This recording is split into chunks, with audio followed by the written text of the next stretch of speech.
दोस्तों, वीडियो को लाइक ज़रूर कर देना और चैनल को सब्सक्राइब भी कर लेना। ये कहानी कविता नाम की लड़की की है, जो एक मिडिल क्लास फैमिली में पली बड़ी हुई है। किसी भी लड़की की सुंदरता उसके चेहरे से ज़्यादा दिल की होती है। बस लड़की का दिल साफ होना चाहिए और ये समझ होनी चाहिए कि माँ बाप ने कितनी मेहनत करके पढ़ाया है और सक्सेस किया है। कविता के पिता ने घर में पैर रखा और अपनी पत्नी से कहते हैं, अरे सुनती हो? आवाज़ सुनते ही कविता की मम्मी हाथ में चाय का गिलास लेकर बाहर आई और बोली, अपनी बिटिया का रिश्ता आया है। अच्छा भला इज्जतदार सुखी परिवार है। लड़के का नाम गणेश है, एक बड़ी कंपनी में काम करता है। बस बेटी हाँ कह दे तो सगाई कर देते हैं। अब कविता की उम्र भी हो गई है शादी के लायक। कविता उनकी एकमात्र लड़की थी। घर में हमेशा आनंद का वातावरण रहता। कभी कभार कविता के पिता की सिगरेट व पान मसाले के कारण उनकी पत्नी और बेटी के साथ कहासुनी हो जाती थी, लेकिन कविता के पिता मजाक में टाल देते थे। बेटी खूब समझदार और संस्कार थी। बीकॉम पास करके ट्यूशन व ऑनलाइन वर्क आदि करके पिता की मदद करने की कोशिश करती थी। अब तो कविता की पढ़ाई भी पूरी हो गई थी और जॉब भी करती थी, लेकिन कविता के पिता उसकी पगार में से 1 रुपया भी नहीं लेते थे।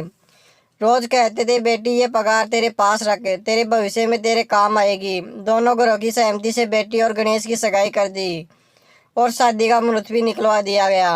अब शादी के 25 दिन और बाकी थे। पिता ने बेटी को पास में बिठाया और कहा, बेटा तेरे ससुर से मेरी बात हुई है। उन्होंने कहा है दहेज में कुछ नहीं लेंगे, ना रुपए ना गहने और ना ही कोई चीज़। तो बेटा तेरी शादी के लिए मैंने कुछ रुपए जमा किए हैं। ये 3 लाख रुपए मैं तुझे देता हूँ, तेरे भविष्य में काम आएंगे। तू तेरे खाते में जमा करा देना। ठीक है पापा, बेटी छोटा सा जवाब देकर अपने रूम में चली गई बिना कुछ बोले। समय को जाते कहाँ देर लगती है। 2 महीने पहले शुभ दिन बारात आंगन में आई।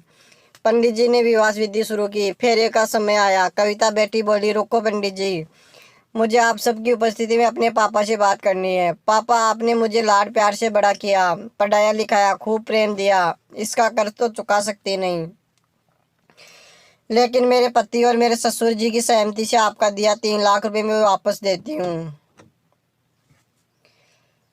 और ये 4 लाख जो मैंने अपनी पगार में से बचत की है, जब आप बूढ़े होंगे तब आपके काम आएंगे। मैं नहीं चाहती कि आपको बुढ़ापे में किसी के आगे हाथ फैलाना पड़े। अगर मैं आपका लड़का होता तभी इतना तो करता ना।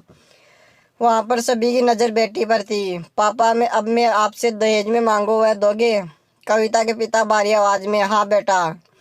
इतना ही बोल सके तो पापा मुझे वचन दो, आज के बाद सिगरेट को हाथ नहीं लगाओगे, तम्बाकू पान मसाले का सेवन आज से छोड़ दोगे। सबकी मौजूदगी में दहेज में इतना ही मांगती हूँ। लड़की का बाप मना कैसे करता। शादी में लड़की की विदाई समय कन्या पक्ष को रोते देखा होगा, लेकिन आज तो बारातियों की आंखों में भी आंसुओं की धारा बह रही थी। सभी बाराती दूर से उस बेटी को देवी के रूप में देख रहे थे।